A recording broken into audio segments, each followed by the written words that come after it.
बच्चों, आज हम लोग क्लास 7 का हिंदी पढ़ेंगे।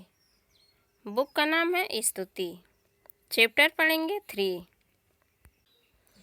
चैप्टर का नाम है कमाल के कलाम। देखते हैं हम लोग कलाम का पूरा नाम क्या है। तो कलाम का पूरा नाम डॉक्टर APJ अब्दुल कलाम है। कलाम देश के जाने माने वैज्ञानिक हैं, जिन्हें मिसाइल मैन भी कहा जाता है।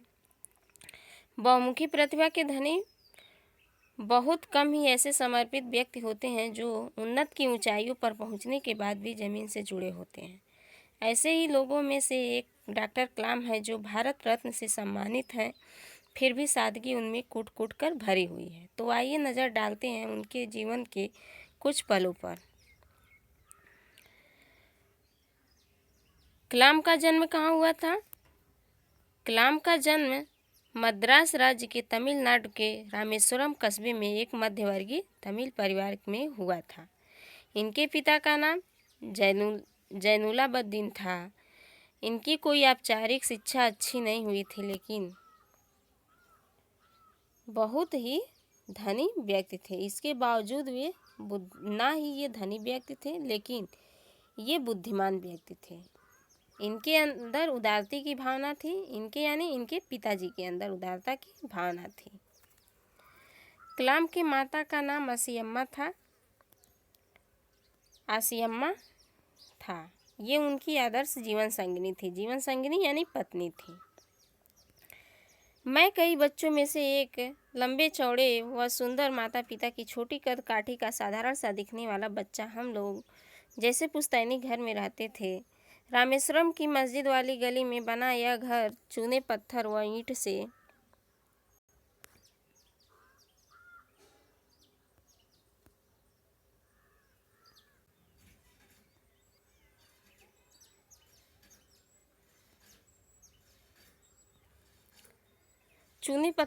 से बना पक्का मकान था।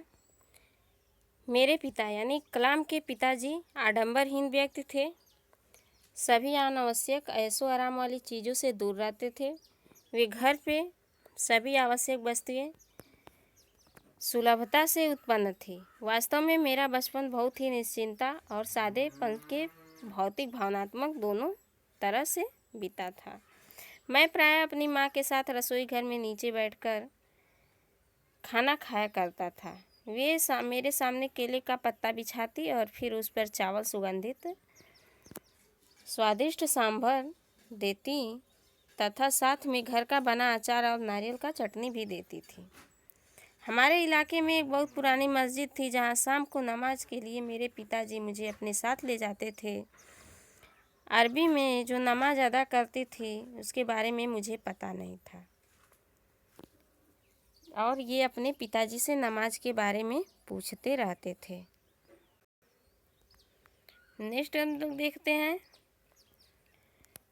तुम अपने शरीर से अलग ब्रह्मांड का एक हिस्सा बन जाते हो, जिससे दौलत, आयु, जाति का, धर्म का, पंथ का भेदभाव नहीं होता है। हर बच्चा एक विशेष आर्थिक, सामाजिक और भावनात्मक परिवेश का वंशानुगत गुणों के साथ जन्म लेता है। हर एक बच्चा सामाजिक, आर्थिक, भावनात्मक परिवेश के वंशानुगत गुणों के साथ जन्म लेता है और वे उस संस्कार में ढल जाता है। मुझे यानी कलाम को अपने पिता से ही विरासत के रूप में ईमानदारी मिला था, आत्मानुशासन मिला था। माँ से ईश्वर में विश्वास और करुणा का भाव मिला था। ये 3 भाई बहन थे और कलाम जलालुद्दीन और शमसुद्दीन के साथ अपना समय ज़्यादा बिताते थे। बचपन में एक अद्वितीय योगदान रहा और इसी के कारण मेरे जीवन में सारे बदलाव आए। स्कूली शिक्षा नहीं होने के बावजूद जलालुद्दीन एवं शमसुद्दीन इतनी सहज बुद्धि के थे कि वे अकथनीय यानी बिना कहे हुए संदेशों को झट से जवाब दे देते थे।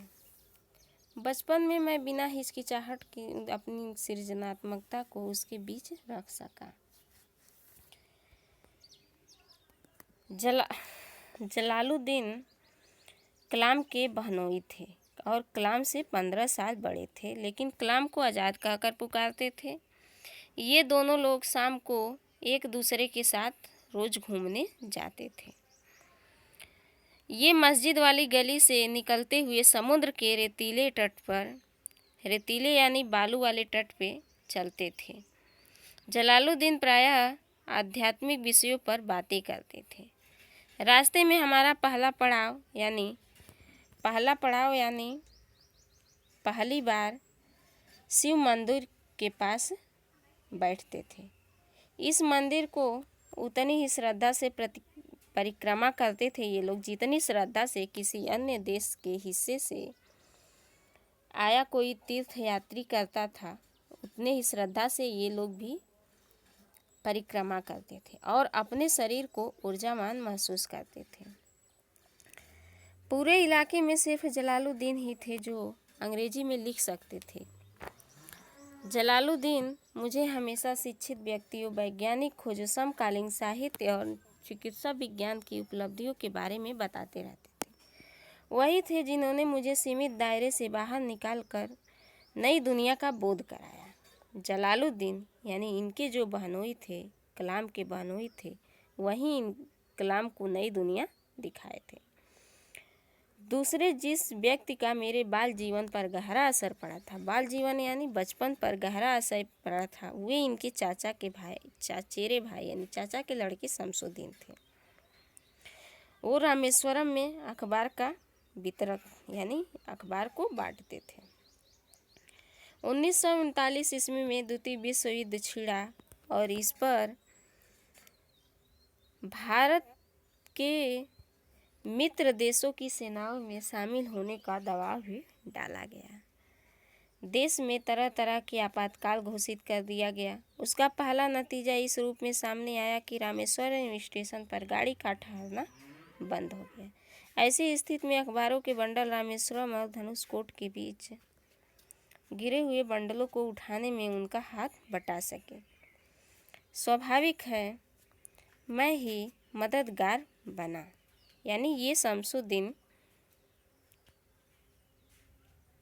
के मददगार बने। बचपन में मेरे 3 पक्के दोस्त थे। कलाम के दोस्त का नाम था रामानंद शास्त्री, अरविंद एवं शिव प्रकाशन। ये तीनों ही ब्राह्मण परिवार से थे। नेक्स्ट पेज देखते हैं। जब मैं रामेश्वरम के प्राइमरी स्कूल में 5वीं कक्षा में था, तब शिक्षक हमारी कक्षा में आए। नए शिक्षक मेरे कक्षा में आए और मुझे मुसलमान होने का प्रतीक मेरी टोपी, यानी ये स्कूल में टोपी लगा के जाते थे और ये इनका प्रतीक था मुसलमान थे और हमेशा आगे बैठते थे। जो नए टीचर को नहीं भाता है और इनको पीछे बैठा देते हैं। कलाम उठकर पीछे वाली बेंच पे बैठ जाते हैं, लेकिन इसका बहुत बुरा लगता है। रामानंद शास्त्री को भी यह बहुत खला। वे पीछे पंक्ति पे बैठ के काफ़ी उदास था। उसके चेहरे पर रुआसी भी थी।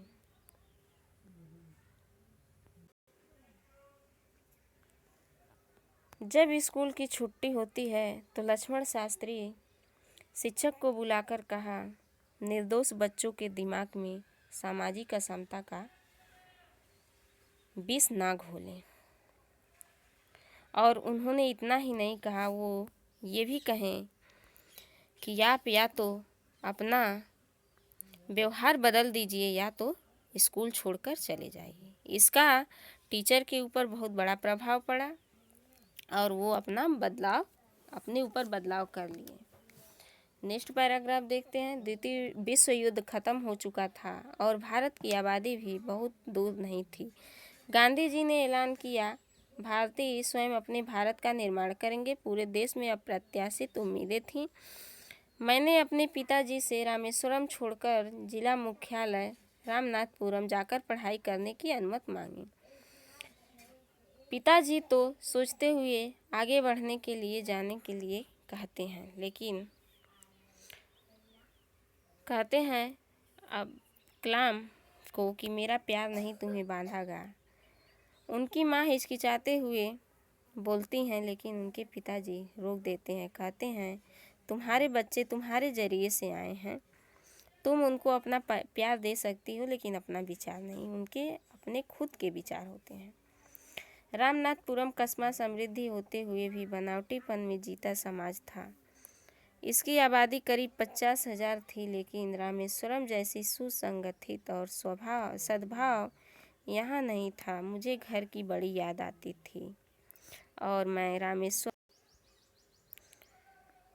का हर मौका तलाशता रहता। घर की बहुत याद आती, लेकिन उसके बावजूद नए माहौल में रहकर पिताजी के सपने को साकार बनाने के प्रति निष्ठ था, क्योंकि मेरी सफलता से पिताजी बहुत उम्मीद जुड़ी थी।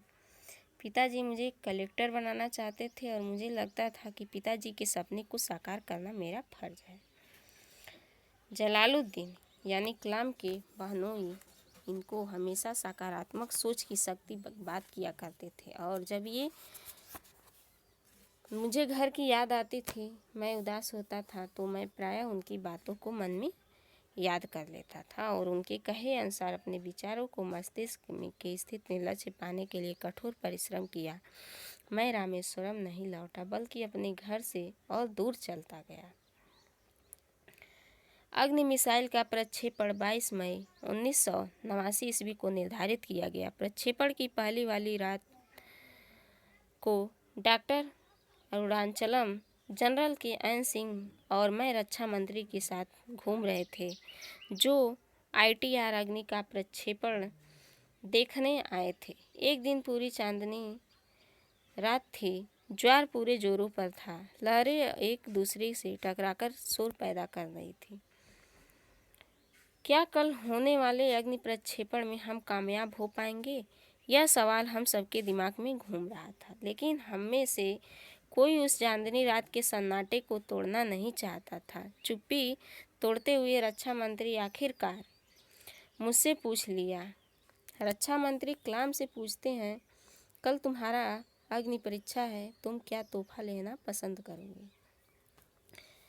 लेकिन कलाम इस साधारण सवाल का जवाब तत्काल नहीं दे पाते हैं। सोचते हैं, ऐसा मैं क्या मांगूं जो मेरे पास नहीं है और मैं जिसको लेकर मैं खुश रहूं। और तब उनको जवाब मिला, हमें RCI में 1 लाख छोटे पौधे लगाने की ज़रूरत है। मैंने कहा, तुम अग्नि की सफलता के लिए धरती माँ का आशीर्वाद ले रहे हो। रक्षा मंत्री ने पलटकर कहा, कलाम कल जरूर सफल होगे।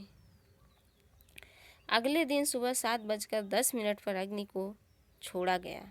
यह पूरी तरह सफल प्रक्षेपण था। यह किसी 2 स्वप्न वाली रात के बाद खूबसूरत सुबह में जागने जैसा था। यह मेरे जीवन का सबसे सुखद क्षण था। वर्ष 1999 के गणतंत्र दिवस पर राष्ट्र ने अपने मिसाइल कार्यक्रम की सफलता पर खुशी मनाई। मुझे तथा डॉक्टर अरुणाचलम को पद्म विभूषण से सम्मानित किया गया। मुझे 1 दशक पूर्व मिले पद्म भूषण की यादें ताज़ा हो आईं। मैं आज करीब करीब वैसे ही रहता हूँ जैसे एक समय रहता था। 10 फीट चौड़ा, 12 फीट लंबा कमरा, जिसमें मुख्य रूप से किताबें, कागज के पुलिंदे तथा छोटा सा फर्नीचर। मेज का बौरा मेरे लिए इडली और सांभर का नाश्ता लेकर आया। वह मुस्कराया और मुझे बधाई दी। मेरे देश के लोगों द्वारा मेरे काम को प्रदान की गई मान्यता मेरे हृदय को छू गई। जितनी मान्यता कलाम को मिली, कलाम के हृदय को छू जाती है। बड़ी संख्या में वैज्ञानिक और इंजीनियर देश छोड़कर पैसा कमाने के लिए विदेश चले जाते हैं। यह सही है कि उन्हें निश्चित ही वहाँ पैसा काफ़ी ज़्यादा मिलता है, लेकिन अपने देश के लोगों के प्रेम और सम्मान की भरपाई क्या कोई कर सकता है? बच्चों, ये चैप्टर समाप्त हुआ। Doctor APJ Abdul Kalam. Doctor APJ Abdul Kalam भूतपूर्व राष्ट्रपति थे। इस चैप्टर को आज आप लोग एक बार पढ़ लीजिएगा, समझ लीजिएगा।